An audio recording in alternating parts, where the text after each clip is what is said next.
The phone trembled in my hand as I dialed Alan's number for the third time. My heart raced, each ring echoing the pounding in my chest. Finally, he answered. "What is it, Camille?" His voice was sharp, irritated. I took a shaky breath. "Alan, I can't do this anymore. I feel so alone, even when you're here. It's like I'm living with a stranger." "Christ, not this again," he groaned. "You're being dramatic. I work hard to provide for us, and this is the thanks I get?" Tears stung my eyes.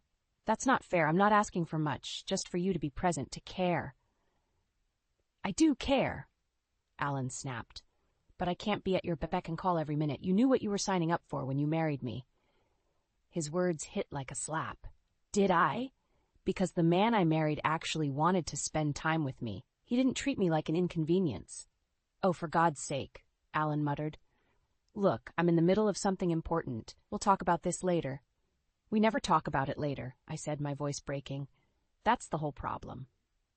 "Camille, you're being ridiculous. Pull yourself together and stop acting like a child. I'll be home when I'm home." The line went dead. I stared at the phone, feeling hollow and numb. How had we gotten here? This wasn't the life I'd imagined when I said I do 5 years ago. A gentle knock on the door startled me. "Camille? Are you all right, dear?" It was Diane, Alan's mother. I quickly wiped my eyes. "I'm fine, Diane. Just a little tired." The door creaked open, and Diane's concerned face appeared. I couldn't help overhearing, "Did you have another fight with Alan?" I nodded, unable to speak past the lump in my throat. Diane sighed and sat beside me on the bed. "Oh, sweetheart, I'm so sorry. My son can be difficult sometimes." "That's putting it mildly," I said with a bitter laugh. Diane patted my hand. "I know it's not easy living here with me. It's not what you imagined for your marriage." "No, Diane, it's not your fault," I assured her. "You've been nothing but kind. It's Alan," she finished. "I love my son, but I'm not blind to his faults. He takes after his father in some unfortunate ways." I looked at her, surprised by her frankness. "I don't know what to do anymore. I feel like I'm losing myself in this marriage." Diane's eyes hardened with resolve. "Then it's time we did something about it. You deserve better, Camille, and it's high time my son remembered the man he's supposed to be." "What do you mean?" I asked, a flicker of hope igniting in my chest. "I mean," Diane said, squeezing my hand, "that it's time we gave Alan a wake-up call, together." For the first time in months, I felt a spark of something other than despair. "What did you have in mind?" Diane's eyes twinkled with mischief. "Well, my dear, let's just say that sometimes a mother knows best how to handle her wayward son. Are you ready to fight for your marriage?" I straightened my shoulders, feeling a surge of determination. "Yes," I said firmly. "I'm ready." As Diane began to outline her plan, my phone buzzed with a text from Alan. "Working late, don't wait up." I showed it to Diane, who shook her head in disappointment. "Oh, Alan," she murmured, "you have no idea what's coming." Little did I know, as Diane and I plotted our next move, that this was just the beginning of a storm that would change all our lives forever. I stood in front of the bathroom mirror, staring at my reflection. The woman looking back at me seemed a stranger, tired eyes, worry lines etched around her mouth. How had I become this person? My mind drifted back to the day I first met Alan. God, he'd been charming then. We were both working on a big marketing campaign, our desks side by side. His quick wit and easy smile had drawn me in like a moth to flame. Earth to Camille, Alan's voice snapped me back to the present. He leaned against the door frame, impatience written across his face. "Are you planning on spending all day in here? We're going to be late for dinner with Mom." I sighed, applying a last swipe of lipstick. "I'm ready. Let's go." The drive to Diane's was tense, silence hanging heavy between us. As we pulled into the driveway, Alan turned to me. "Try to act normal tonight, okay? Mom doesn't need to hear about our problems." My jaw clenched. "Our problems? You mean the fact that you barely acknowledge my existence?" Alan's eyes flashed with anger. "Not this again. Just behave, all right?" Before I could retort, Diane opened the front door, beaming at us. "There you are. Come in, come in. Dinner's almost ready." As we stepped inside, the familiar scent of Diane's pot roast filled the air. It was comforting, a reminder of happier times when Alan and I first got married. We'd been so excited to start our life together, to find our own place and build our future. But then Alan had lost his job, and Diane had offered to let us stay with her just until things got back on track. That was 3 years ago. "So how are things?" Diane asked as we sat down to eat. Her eyes darted between Alan and me, sensing the tension. "Fine," Alan said curtly, shoveling food into his mouth. I plastered on a smile. "Everything's great, Diane. Thanks for having us over." Diane nodded, unconvinced. "You know, I was thinking, it must be hard for you two, still living here after all this time. Have you thought about looking for your own place?" Alan's fork clattered against his plate. "Mom, we've talked about this. It doesn't make financial sense right now." "But surely with both your salaries," Diane began. "Drop it, Mom," Alan snapped. "We're fine where we are." I stared at my plate, fighting back tears. This wasn't fine. None of this was fine. "Actually," I said, my voice barely above a whisper, "I've been thinking about that too, Diane. Maybe it is time we found our own place." Alan's head whipped towards me, his eyes blazing. "What are you talking about? We can't afford it." "We could if we budgeted," I countered, gaining courage. "I've been looking at some apartments." "Behind my back?" Alan's voice rose. "Jesus, Camille, do you ever stop nagging?" Diane's hand flew to her mouth. "Alan, don't speak to your wife that way." But Alan was on a roll now. "You want to know why we can't move out, Camille? Because you're terrible with money. Always buying useless crap we don't need. At least here, Mom keeps you in check." The room fell silent. I felt as if I'd been slapped. "That's enough," Diane said firmly. "Alan, apologize to your wife right now." Alan stood up abruptly, his chair scraping against the floor. "I need some air." He stormed out, leaving Diane and me staring after him in shock. "Oh, Camille," Diane said softly, reaching for my hand. "I'm so sorry. I had no idea things were this bad." I couldn't hold back the tears any longer. They flowed freely as I confessed everything. The loneliness, the neglect, the growing chasm between Alan and me. As Diane held me, murmuring words of comfort, my phone buzzed. A text from Alan: "Don't wait up, staying at a friend's tonight." I showed it to Diane, who shook her head in disbelief. "This can't go on," she said, a determined glint in her eye. "It's time we did something about my son's behavior. Are you with me?" Through my tears, I nodded. Whatever Diane had planned, I was all in. Things had to change, and they had to change now. The morning after our disastrous dinner, I woke to find Alan's side of the bed untouched. My stomach churned as I remembered his text from the night before. Where had he really gone? I trudged downstairs, the smell of coffee guiding me to the kitchen. To my surprise, Diane was already there, bustling around in her floral apron. "Good morning, dear," she said, sliding a steaming mug towards me. "I thought you could use this." I wrapped my hands around the warm ceramic, grateful for her thoughtfulness. "Thanks, Diane. You didn't have to do this." She waved off my gratitude. "Nonsense. We're family." Her eyes softened with concern. "How are you holding up?" I sighed, slumping into a chair. "Honestly, I don't know. I feel like I'm drowning, Diane. And Alan, he's not even trying to throw me a lifeline." Diane sat across from me, her weathered hands covering mine. "I want you to know something, Camille. No matter what happens with Alan, you'll always have a place here. You're like a daughter to me."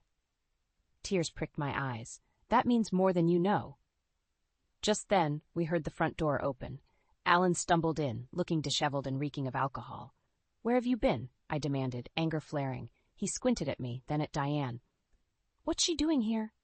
"I live here, remember?" Diane's voice was cold. "The question is, where were you all night?" Alan waved his hand dismissively. "Out. Needed to clear my head after that ambush last night." I stood up, fury coursing through me. "Ambush? Is that what you call us wanting a normal conversation about our future?" "Our future is fine," Alan shouted. "Why can't you just be happy with what we have?" "Because what we have isn't a marriage, Alan. It's barely even a roommate situation at this point." Diane stepped between us. "Both of you, calm down. This isn't helping anyone." Alan glared at his mother. "Stay out of this, Mom. It's none of your business." "It became my business when you moved into my house," Diane shot back, "and when you started treating your wife like she doesn't matter." Alan's face contorted with rage. "Oh, so you're taking her side now? Perfect. Just perfect." He stormed upstairs, leaving Diane and me in stunned silence. "I'm so sorry," I whispered, mortified by his behavior. Diane shook her head. "Don't you dare apologize for him. This isn't your fault, Camille." As we cleaned up the kitchen, trying to process what had just happened, my phone buzzed. It was a text from an unknown number. He doesn't deserve you. You should leave him. I showed it to Diane, my hands shaking. Who could this be? Her brow furrowed. I don't know, but it's unsettling. Block the number for now. Throughout the day, Alan remained locked in our bedroom. Diane and I tiptoed around the house, speaking in hushed tones about what to do next. I think, Diane said carefully, it might be time to consider your options, Camille. This situation isn't healthy for anyone. I nodded, a lump forming in my throat. I know. I never thought it would come to this. As evening fell, Alan finally emerged. He looked haggard, his eyes bloodshot. Camille, he said, his voice hoarse. Can we talk? Alone? Diane squeezed my hand reassuringly before leaving us.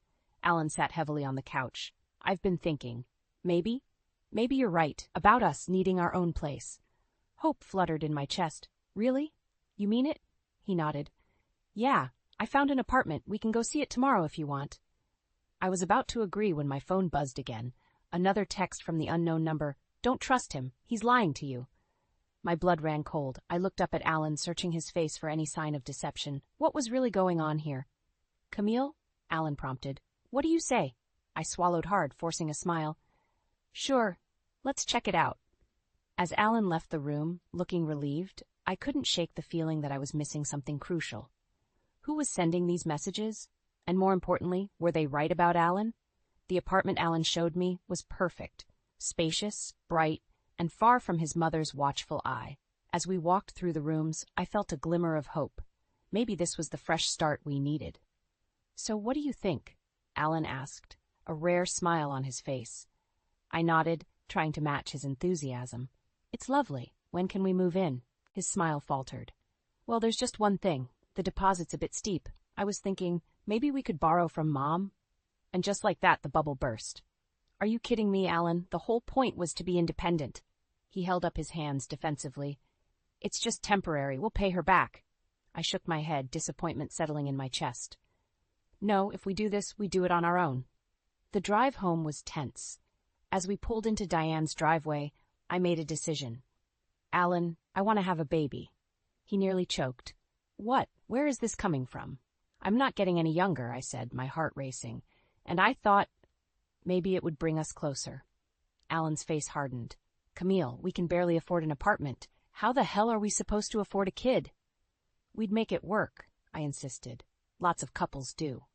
He laughed bitterly. Yeah, couples who actually want kids. I told you when we got married, I'm not interested in being a father. His words hit me like a physical blow. But I thought you might change your mind.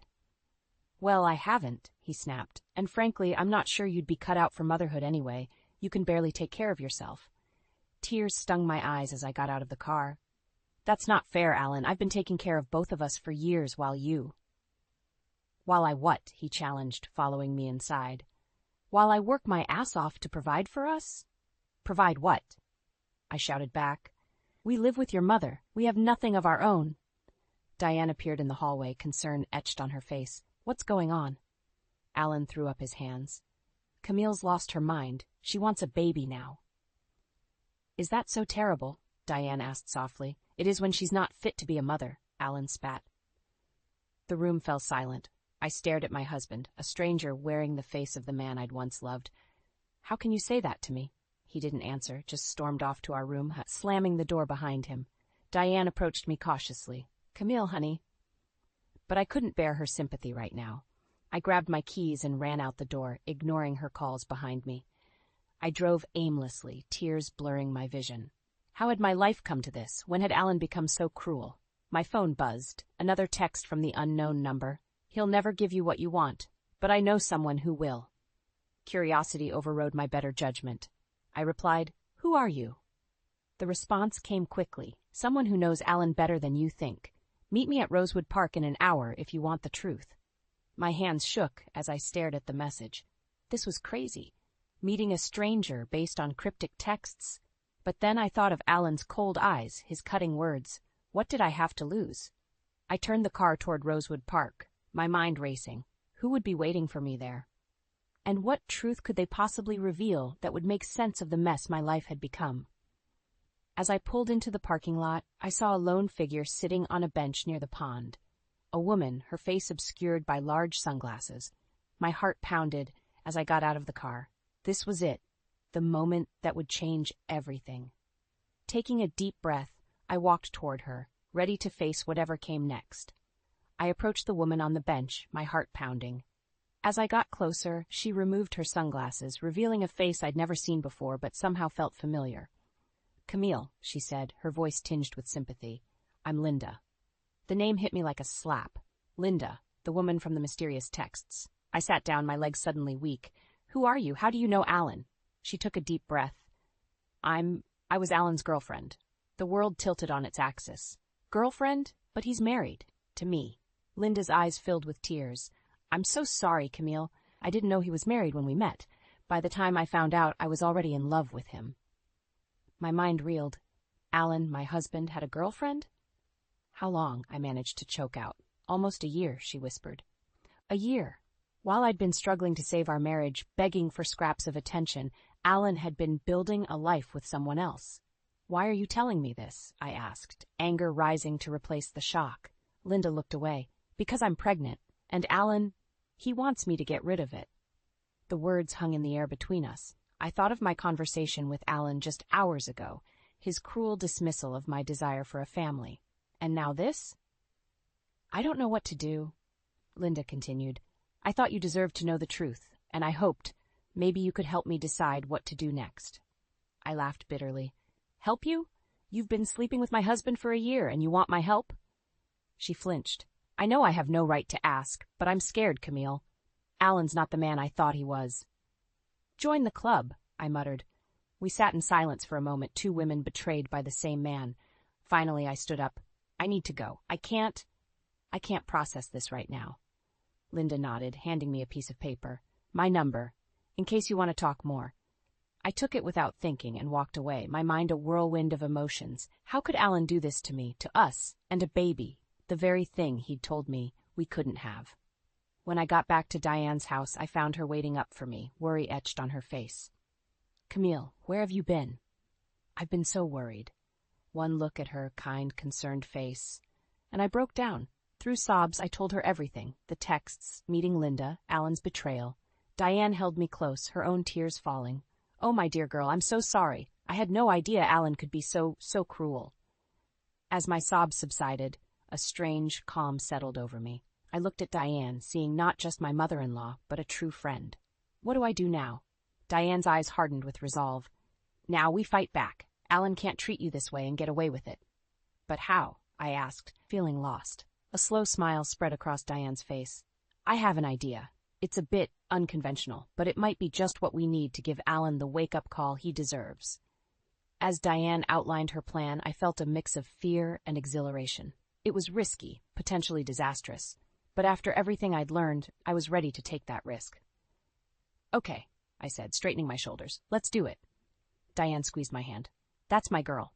Alan won't know what hit him." As we stayed up late into the night, plotting our next move, I realized something. In losing my husband, I'd gained something far more valuable, a true ally in Diane. Whatever came next, I wouldn't face it alone. Tomorrow, we'd set our plan in motion, and Alan? He was about to learn that hell hath no fury like two women scorned. My hands trembled as I dialed Alan's number, Diane's plan echoing in my mind. One phone call to set everything in motion. I took a deep breath, steeling myself for what was to come. "What is it, Camille?" Alan's irritated voice crackled through the speaker. I swallowed hard, forcing a tremor into my voice. "Alan, I need your help. It's your mother." "Mom? What about her?" "She's been different lately. Cruel. I think she wants me out of the house." There was a pause, then a heavy sigh.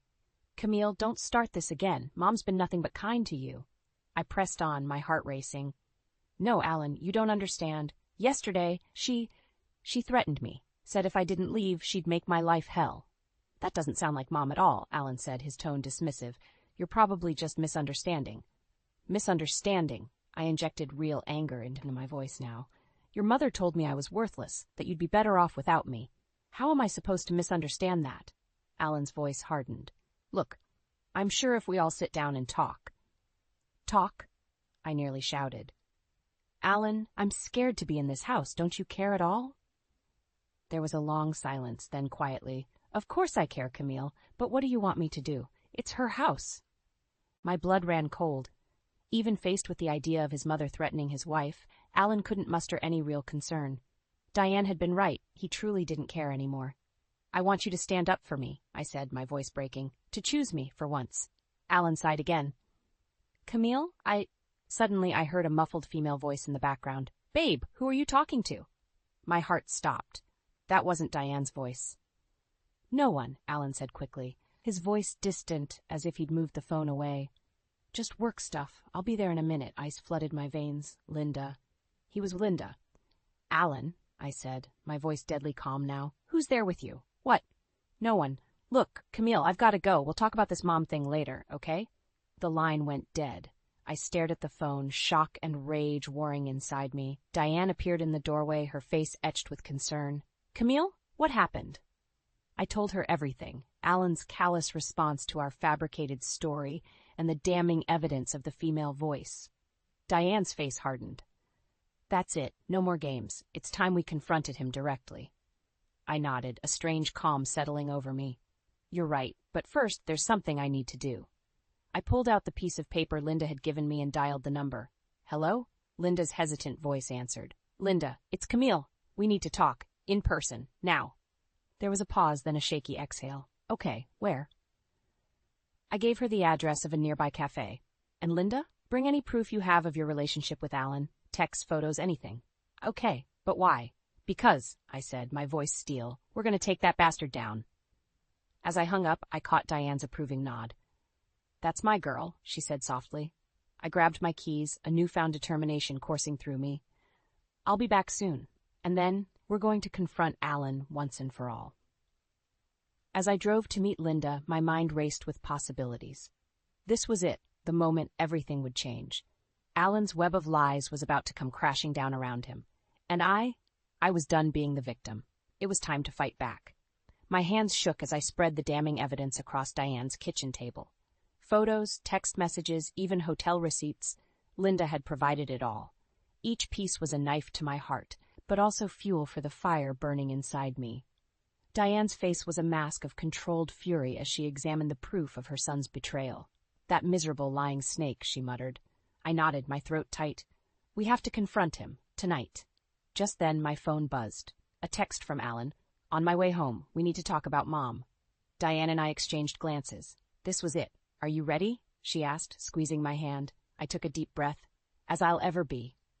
We heard Alan's key in the lock, and my heart raced. He walked in, his face clouding when he saw us both waiting. What's going on? He asked warily. I stood, my voice steadier than I felt. We know everything, Alan. About Linda, about the baby.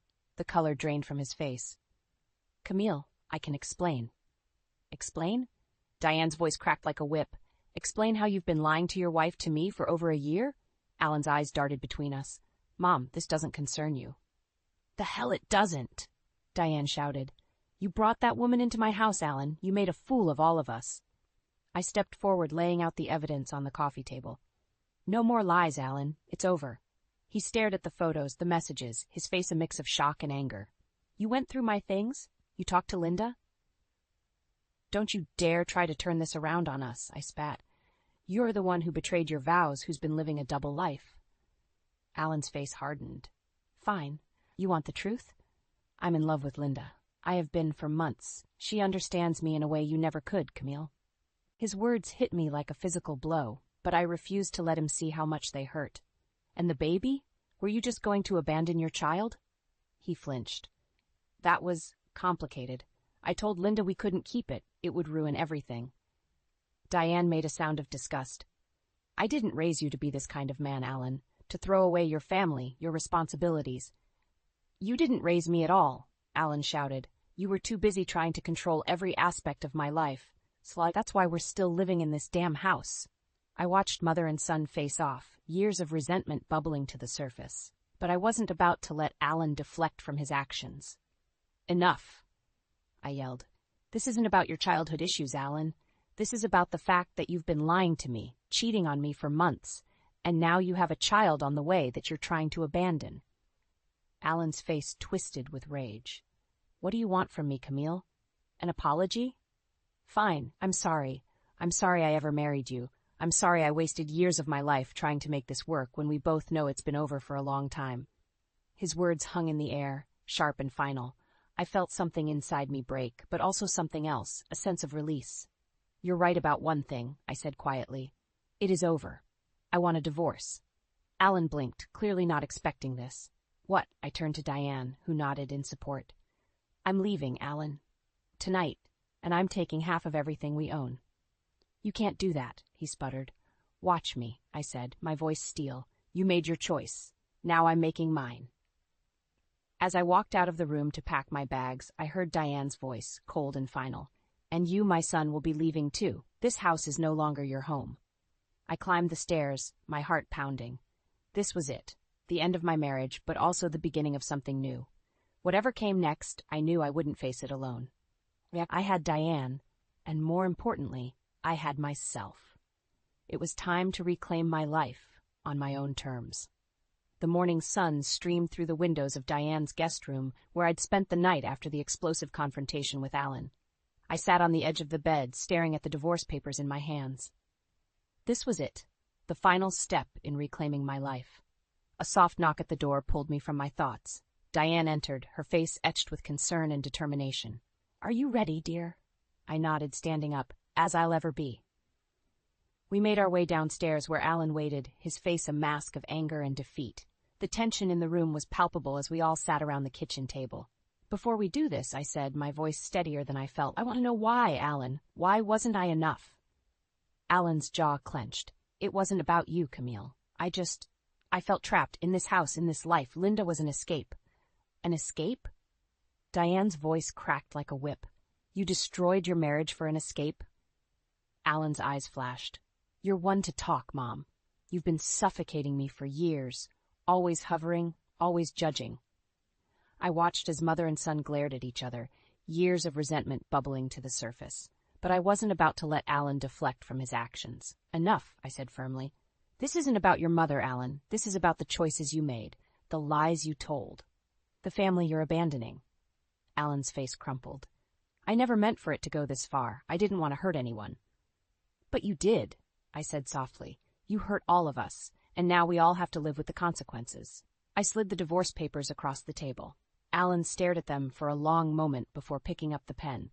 As he signed, I felt a weight lift from my shoulders. It was over. Really, truly over. "What happens now?" Alan asked, his voice small. Diane spoke up, her tone resolute. "Now you leave. This house is no longer your home. I'm signing it over to Camille." Alan's head snapped up. "What, Mom, you can't." "I can, and I am," Diane cut him off. "Camille needs a fresh start, and so do I. We're going to sell this place and split the proceeds. Then we're both moving on, together." I looked at Diane in shock. We hadn't discussed this. "Diane, I can't accept." She reached across the table, squeezing my hand. "You can, and you will. You're the daughter I always wanted, Camille. Let me do this for you, for us." Tears welled in my eyes as I nodded, overwhelmed by her generosity and love. Alan stood abruptly, his chair scraping against the floor. "So that's it? You're both just cutting me out of your lives?" I met his gaze steadily. "You cut yourself out, Alan. But it doesn't have to be forever. If you get help, if you make amends, especially to Linda and your child, maybe someday we can have a relationship again. But for now, yes, this is goodbye." As Alan walked out the door, I felt a chapter of my life closing. But instead of sadness, I felt hope blooming in my chest. Diane and I spent the rest of the day making plans. We'd sell the house, find new places to live, close to each other, but not too close. We talked about trips we wanted to take, hobbies we wanted to pursue. For the first time in years, I felt excited about the future. That night, as we sat on the porch watching the sunset, Diane turned to me with a smile. "You know, Camille, I always wanted a daughter. I just never expected to find her quite like this." I leaned my head on her shoulder, feeling truly at peace. I always wanted a mother who understood me. Looks like we both got our wish. As the sky turned from gold to purple, I realized that sometimes family isn't about blood. It's about choice. It's about love. And Diane and I, we'd chosen each other. We'd weathered the storm together and come out stronger on the other side. Whatever the future held, I knew one thing for certain: I wasn't alone anymore, and that was worth everything.